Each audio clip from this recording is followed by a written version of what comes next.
Hello, I'm Joshua of Milestone Play, and I am a professional game master. I've had a lot of the same players for the last 2 years now in different long-term campaigns, and I am on a quest to meet as many of them as possible in person. This is our video for all of our interviews for our Midwest players that we got to speak with, and then on our side channel we do have a second video of the vlog of going and visiting them and all the shenanigans we got up to. If you enjoy this content, please like and subscribe. That way you can see all the future videos in this series and beyond for going off and seeing maybe our southern players, our west players, and maybe outside of the US. We'll see if we get to that. But for now, let's get on with our first interviews.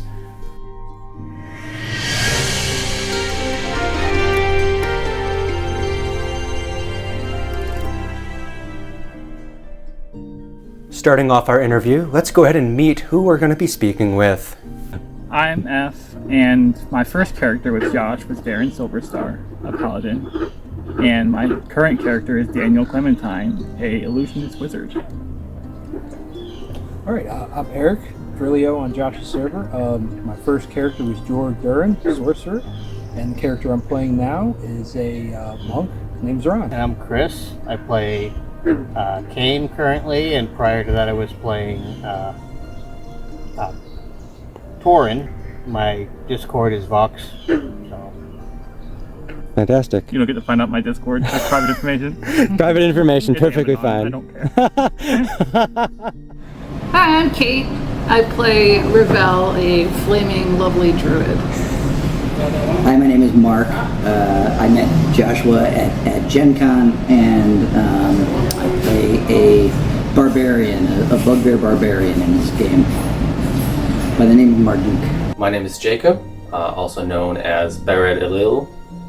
I play Faz and Millie in the Thursday campaign of In the Malpos world.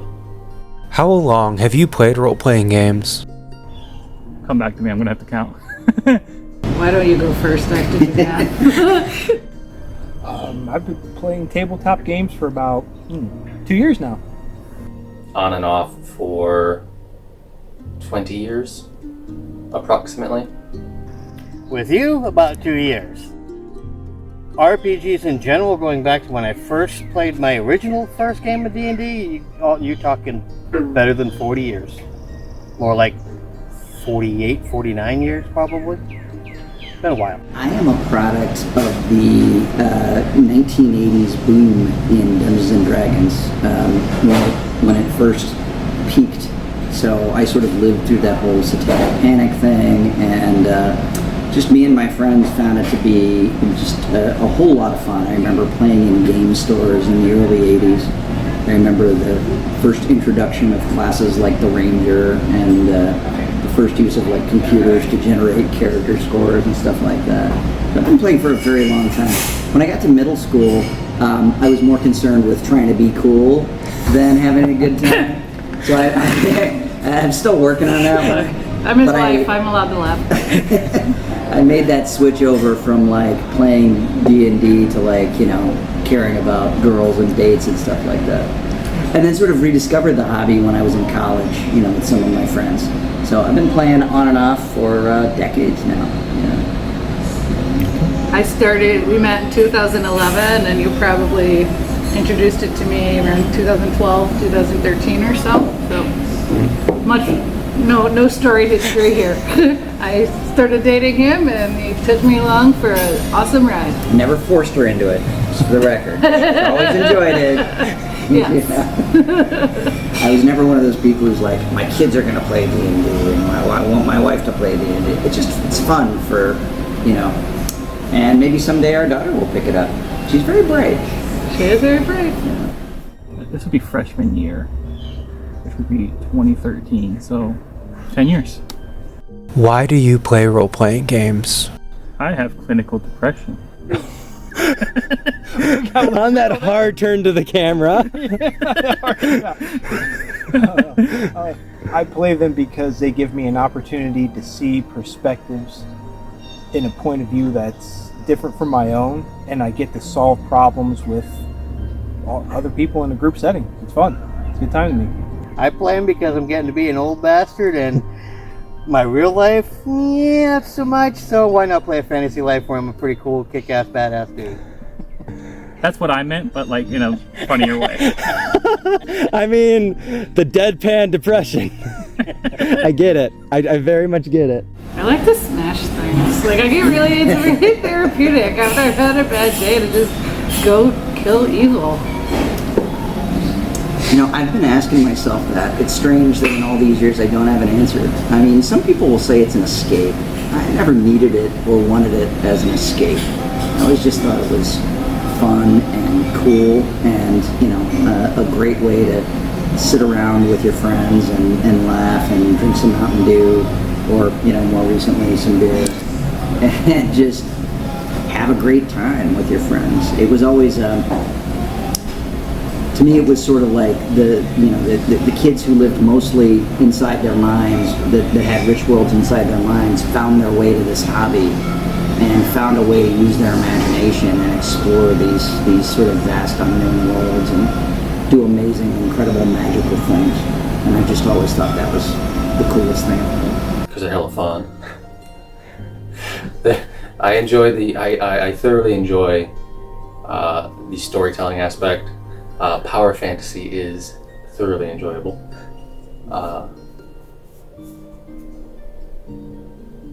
Aligned interests fall into this category as well, just as far as the types of fantasy I've engaged in over the years. Probably 3 or 4 more reasons that have alluded or have cropped up over the years. Massive Skyrim addiction. What advice do you have for anyone wanting to start playing RPGs? Anyone who wants to start playing? Yeah.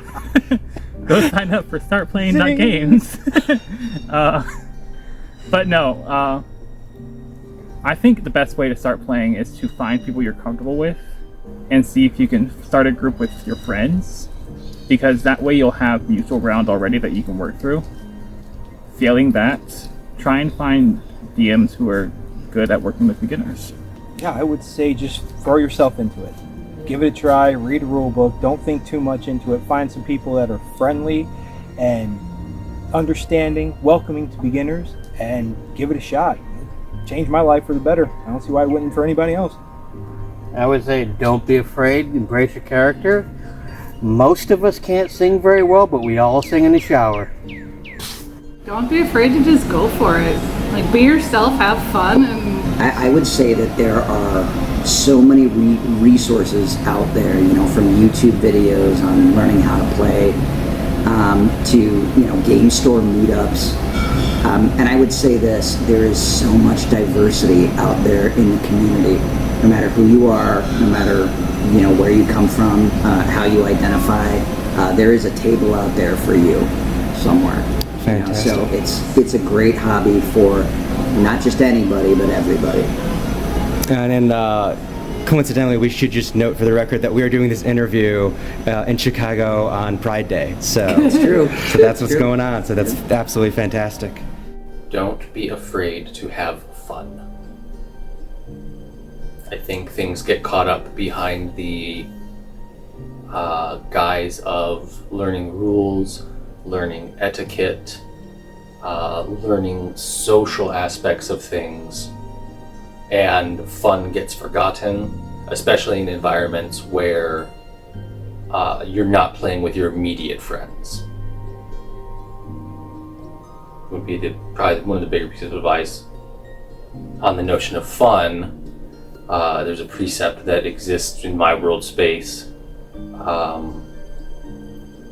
that is, all things should be done in mirth and reverence. So finding the balance, but that's not something that can be done easily early on. How did you hear about Milestone Play? Alright, so I was DMing for startplaying.games.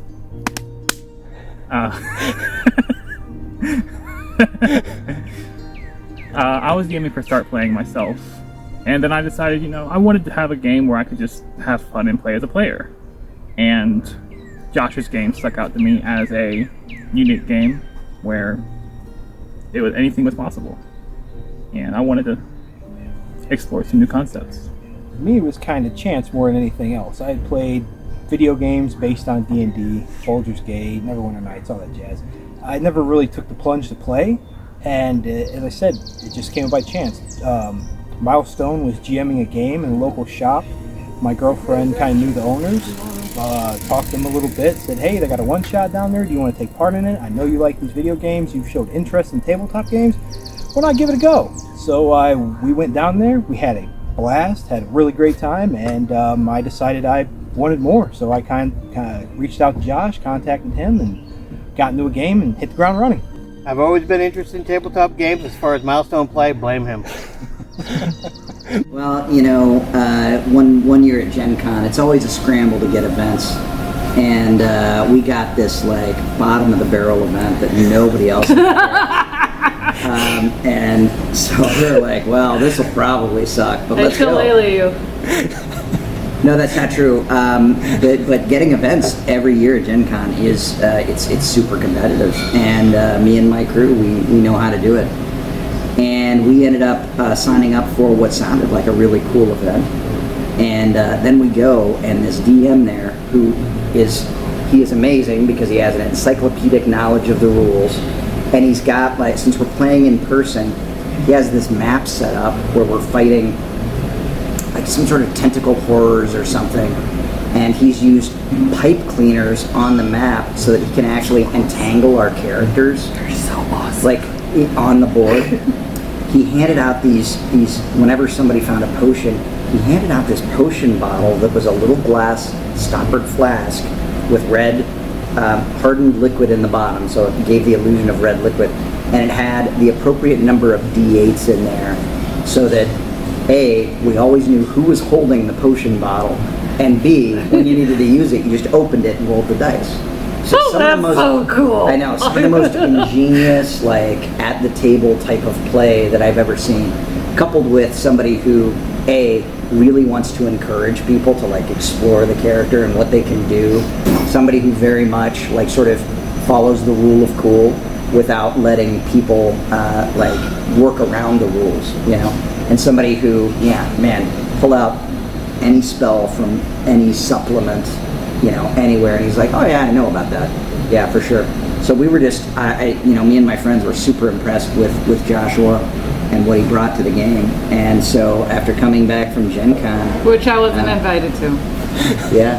But I heard about the amazing GM with the amazing things from not just Mark, but all the other people at the table who were invited. Yeah, so we decided to start up a little remote game when I got back from Gen Con. And we've been doing it ever since. It's been a great time. I watched it get built from the ground up, in the same dining room, or I was had random phone calls while Josh was at college. What is a poignant memory you have of one of our games? Okay, well, one, I particularly liked the one of our sessions when something had already happened in the current battle scene we were doing, and I already had my move in mind what I was going to do. So I just, once the creature was already dead, I just continued with my move and role-played right through it, that the creature just appeared in a puff of blue fire, and my character just flew past and on to the next guy. Let me see, 3 things. Let's see if I can come up with 2 more. Paint yourself in the corner.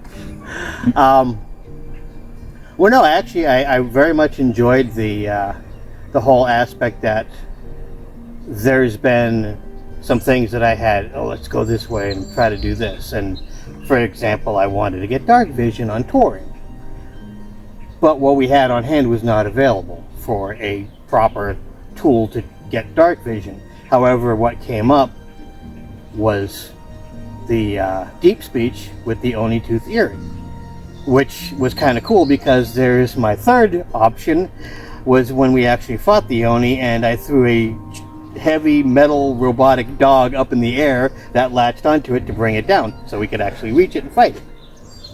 One good moment I remember was using my Storm Sorcerer ability to guide us through a sandstorm. That's something that stuck with me. It was an ability that I wasn't sure if I was going to get use out of, but the one time I used it, it just really was a big moment for me, and it made my character feel, I don't know how to describe it, I don't know, it felt like a minor thing that had a big effect upon the story itself, and I really, really enjoyed that. Sticking with the theme of it being our last campaign, our current one, a lot of it was like moments where Darren got to feel like the hero she was meant to be.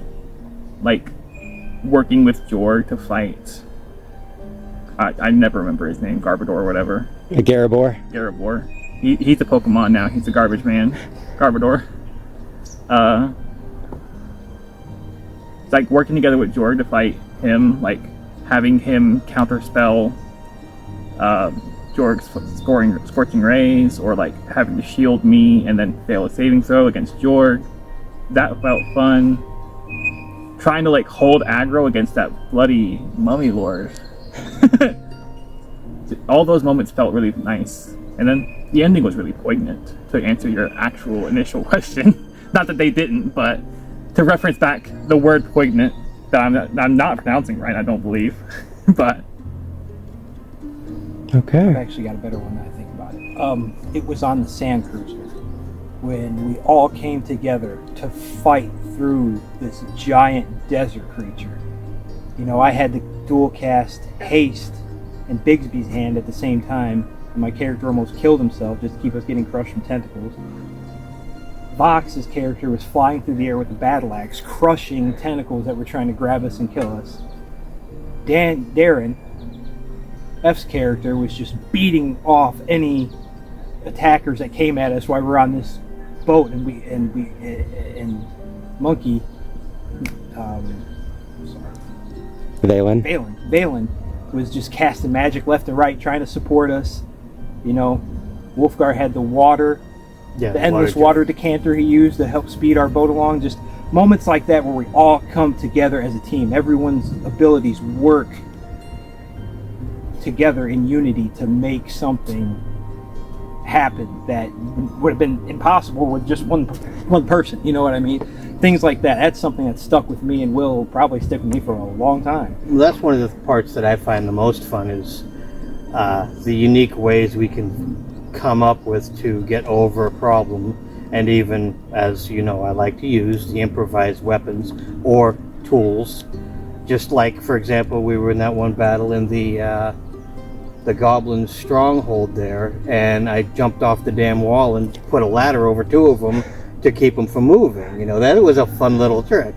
Those things like that really make it a fun game for me. Let's talk about the Goblin Stronghold again.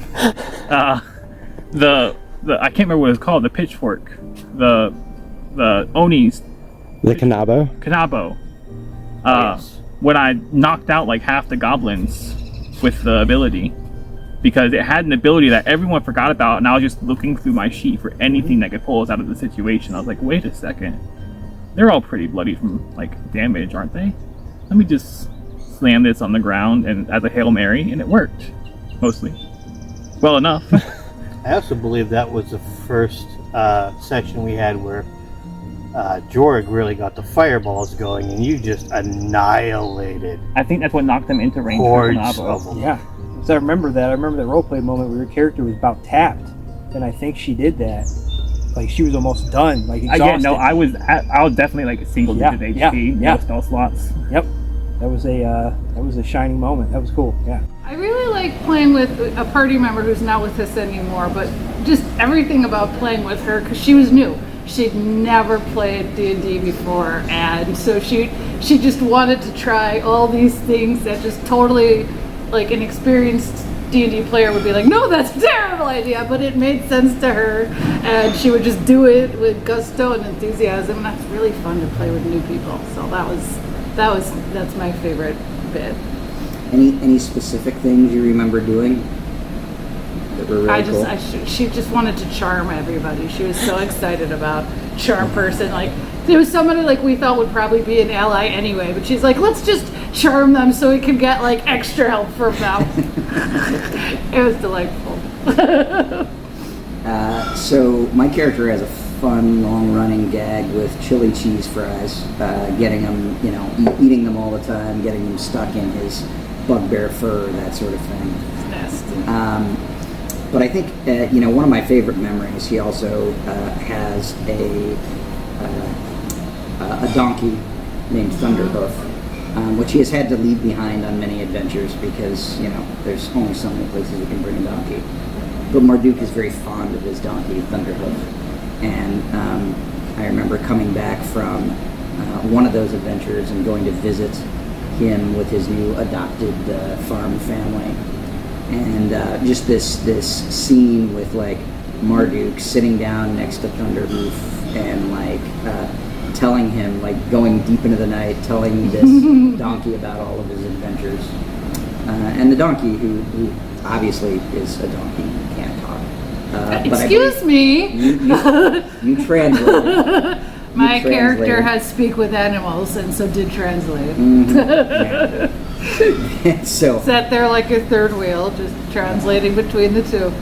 So Thunderhoof, as Marduk was very excited, and Thunderhoof was just kind of like, okay, whatever. I don't know what any of those More words are. cheese fries, Dad. Yeah, okay.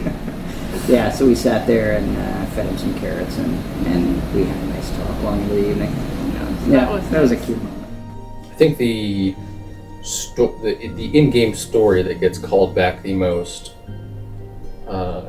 if only in my mind, was the casino heist. So that's that. Beyond that, we do have a good many sessions where the call and response of puns is good. I think the best moments are when teamwork inadvertently lines up into a killer series of turns, whether it just be general badassery, good luck. A string of good luck is always a blessing at the table, or everything works out in a good fashion. I think those are when I'm smiling the most, hiding behind the screen on Discord. If you had to describe Milestone Plays games in one word, what would it be?